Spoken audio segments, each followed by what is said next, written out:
bereeraynin baa la qaataa waxaas oo dhan ilmahaaga ka jaran yihiin akhlaaq fiicanna ha ka sugin diin fiicanna ilmaha ka sugin haddii noocaa aad ku tarbiyeyso walaalayaal ilmaha waxa lagu tarbiyeeyo waxyaabaha la quudiyo isku day inuu madcamkoodu noqdo wax xalaal rasuulku wuxuu yiri sallallahu alayhi wa alihi wasallam waxay quutaani waa xaraan wixii lagu anqariyo waagu dhashay xaraan buu ahaa waxa ay malbaskooda dharkay qaataan waa xaraan markaas wuxuu leeyahay yaa rabbi see loo ajiibaya qof noocaas see loo yeelaya waxaaga dhan ba xaraan ka samaysan طيب waxa kamida walaalayaal qaladaadka kale oo ilmaha aan ka galayno inaynan ku tarbiyeynin ilmaha soomkii iyo salaadii iyo cibaadaadkii inuu ku xirmo salaadii waad ogsoon tahay oo acmaasha dhan waxa la yiraahdaa hogaamisa haddii ay fiicnaato acmaasha kalena way fiicnaanayaan hadday xumaatana way wada xumaanayaan soomkuna waxa weeye qalbiga ruuxda ayuu qofka u dhisaa marka waa inaan ku tarbiyeyno arrimaha noocaas ilmahaaga isagoo yar baa la rabaa inaad soonka u sheegto ha soomo ha kula soomo bishan shacbaan aan ku jirno waa bil hadda soonka waa la badiyaa ilmaha yar yar sooma dheh saddex maalmood ayaamul biidka sooma dheh khamiista soon dheh isniinta soom dheh u sheeg maalmaha noocaas in la soomo wanaag buu ka qaadayaa tarbiyada khaldan waxaa kamida ilmaha haddii loo yimaado inaan la salaamin ilmaha haddii loo yimaado waa in la salaamo iyagoo yar yar xitaa in la salaamaa la rabaa rasuulka sallallahu alayhi wa alihi wasallam intuu u yimaado ayuu ilmaha salaami jiray markaasuu intuu u yimaado iyagoo yar yar uu madaxa u salaaxi jiray wuuna salaami jiray marka haddii aadan salaamin ama aad u malayso waxa weeye inayna waxba u taraynin salaamtaani waxa weeye arrin khaldan weeyaan waxaa kamida qaladaadka kale oo walaalayaal ilmaha aan ka galo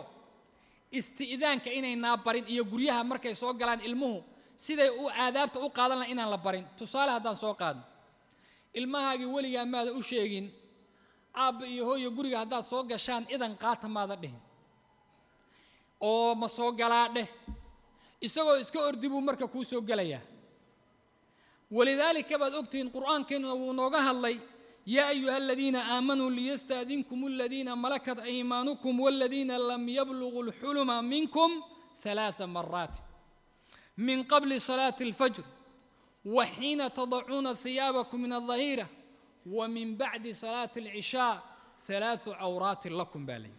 dadka laga hadlayo saddexdan xilli waa kuwa laga hadlaya waxa weeye waa ilmaha yar yar oo wali aan qaan gaarin waxa la yiri ilmaha aan qaan gaarin saddex xilli guriga waa inay idan u qaataan oo inay iska soo galin waa yar yarka saddexdaasi waa waqtigee waa xilliga salaada duhur ka dambayso oo waxoogaa guriga lagu qayluushanayo la yar seexdo waa xilliga salaada subax ka horeysa waa xilli la hurdo iyo salaada cishaa'iga kadib xilliyada ilmaha yar yar guriga inay iska gelina idan iyo ogolaansho waa inay qaataan haddiiba ilmuhu ay qaan gaaraan iyagu waxay la mid yihiin dadka waaweyn bayba la mid yihiin وإذا بلغ الأطفال منكم الحلم فليستأذنوا كما استأذن الذين من قبلهم هدي وينادان يوم مروا البوين إلى مسوقلا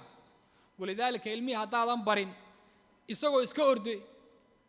labadii qoyska ahaayoo hadda iska jiifo sariirtoodii jooga buu cunug yar oo ordi ku soo galaya markaas alla inkaari ku dhacdaygaan ordayo 24 saacan istaagaynin xaguu ka yimi muxuu ahaa oo ilmaha maxaa loo habaari adiguba ma barin aadaabta fiican marka sidaas darteed walaalayaal ilmaha waa in aadaabta la baro waxa kamida oo kale waxyaabaha khaladaadka ilmaha aan ka gallo in tamac adduunyada oo kaliya ilmaha mar walba lagu xiro oo adduunyada uu tamco waxa kamida ilmaha oo kale waxyaabaha aan ka galayno isaguna khaldan inaan ra'yigooda la soo qaadin oo waxba laga soo qaadin waxa kamida khaladaadka kale waqtiga siday uga faa'iideysan lahaayeen inaan loo sheegin walaalayaal qiyaamada marka la tago rasuulku wuxuu noo sheegay sallallahu alayhi wa alihi wasallam su'aalo ilaa 4 ama 5 abaa jiri doono dadka la weydiin doono haddii aadan ka soo bixin interviewga laga qaadayana aadan meel u gudbaynin waxa kamida shabaabnimadaadii iyo dhalinyaranimadaadii inteed ku tirtirtay umrigaagii maxaad ku dhamaysay marka ilmaha waa in loo sheego sidii waqtiga looga faa'iideysan lahaa waa inaan barno weeyaan waxa kamida oo kale waxyaabaha khaladaadka ilmaha muaamalada aan la sameynayno tadabdub wax la yiraahdo iyo isburin inaan ku sameeyno aabbo wax buu sheegayaa hooyaduna wax kale u sheegaysaa mararka qaar ilmihii naftiisii baa laga yaabaa inaad mucaamalo aan samaynay aan farxad aan u muujino marna khalad baan u muujinaa tusaale haddaan ka soo qaadno aabbaha iyo hooyada hadduu ilmuhu aflagaadeeyo ama uu caayo iyagoo keligooda waxaa laga yaabaa inay iska qosqoslaan oo ayna waxba dan ka gelin laakiin marti kuu timid hadduu aflagaadeeyo waxaa laga yaabaa ilmaha inaad canaanato ama aad disho yaa saxa marka ma sidan in la caayo oo la aflagaadeeyaa saxa mise in laga daayo ilmuhu ma garan karo marka mucaamalada ilmaha lala samaynayo waa inay hal mid noqoto marka dadku kula joogaya markaad kaligaa tahay labadaba waa inay hal mucaamalo ilmaha lagula dhaqmo waa lagama maarmaan qaladaadka kaloo ilmaha laga gala waxaa ka mid a mar alla markay ooyaan oo keliya in wax la siiyo waa qalad ilmaha nin baa u yimid nin la odhan jiray maalik ibnu nabi siduu doctor maxamed asabaaq nin la yidhaha soo warinaayo ninkaa markuu u yimid wuxuu ku yidhi niyow tarbiyada saxdaa ii sheeg wuxuu yidhi ilmahaagu meequu jiraa wuxuu yidhi 3 bilood buu jiraa wakhtigii la tarbiyayn lahaa wuu dhaafay buu yidhi waan la yaabanaa buu yidhi xilligaa xitaa ana waxaan u malaynayay buu yidhi maalik ibnu nabi mubaalaqa inaan ku samaynayo xadgudub in arrintaa markaan sheegayay laakiin waxaan ogaaday inay sax tahay siduu ku ogaad hooyadaan u tagay buu yidhi gurigii baan tagnay odaygii baa i kaxay ilaa ilmaha inuu tarbiyayaa la rabaa markaan guriga tagay waxaan arkay buu yidhi mar alla markuu cunugu ooyo hooyadu naaskay siinaysaa ooyinta markuu daayana way iska dhigaysaa waxaan ogaaday buu yidhi wixii aan sheegayay inuu run ahaa sidaas darteed maxaa saxda waxay keenaysaa buu yidhi haddii intuu weynaado xuquuqdiisii iyo xaqiisii la qaato oo shir la soo fadhiisto oo laga shiraayo arrintii iyada ahayd dadka shiraaya intuu soo baxo halkan oo kala yimaado manasada meeshaan ay fariistaan dadku intuu yimaado halkaas intuu ku galgasho inuu ku ooyayaan ogaaday buu maxaa jira wuxuu mooday ooyintu wax walba inay u keenayso marka waa qalad taasina ilmaha laga gelaayo weeyaan walaalayaal markuu ooyo oo keliya in wax la siiya ma waxaa ka mid ah waxyaabaha khaladaadka oo ilmaha aan ka gelayno muraaqaba zaa'id ah ama inaad ilmaha aad u daba taagnaato wax alla wuxuu samaynayo aad daba istaagto aabbayaalka iyo hooyooyinka qaar baa qolka ilmaha u daba maraaya waxay soo fiirinayaan komadiinka iyo waxyaabaha ku jira muxuu keensaday waxay samaynayaan sariirtiisa dharkiisa jeebkiisa waxa ku jira qaar baa inay sigaar inuu ilmuhu cabeeyo in kale qayb baa waalidka inta ilmaha soo qabtaan afkiisa ayay ka urinayaan waxaasoo kale tasarruf khaldan weeyaan ilmaha waxaa loo baahan yahay markaad tarbiyaynayso inuusan ku dareemin inaad daba socoto inuusan saa u ogaanin inaad ilmahaaga iyo adigu saaxiibbo noqotaan baa lagama maarmaan waxaa ka mid a qaladaadka kale ilmaha inayna waalidiinta qaar u caddayn karin oo ayna maaragtay saraxa u sheegi karin walaalayaal 2 arrimood oo khaldan ayaa ka mid a insha allah qaybaha ugu dambeeya waxaa ka mid a waxa la yidhahdaa kakanaanta iyo adkaanta tirada badan ilmaha in lagu sameeyo ama tasaahulka tirada badan ilmaha ama jacaylka badan in lagu sameeyo arrinta ilmahaagood aad u jeclaato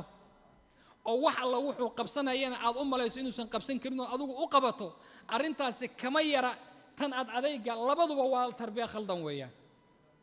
waxaa loo baahan yahay ilmuhu hadduu wax qabto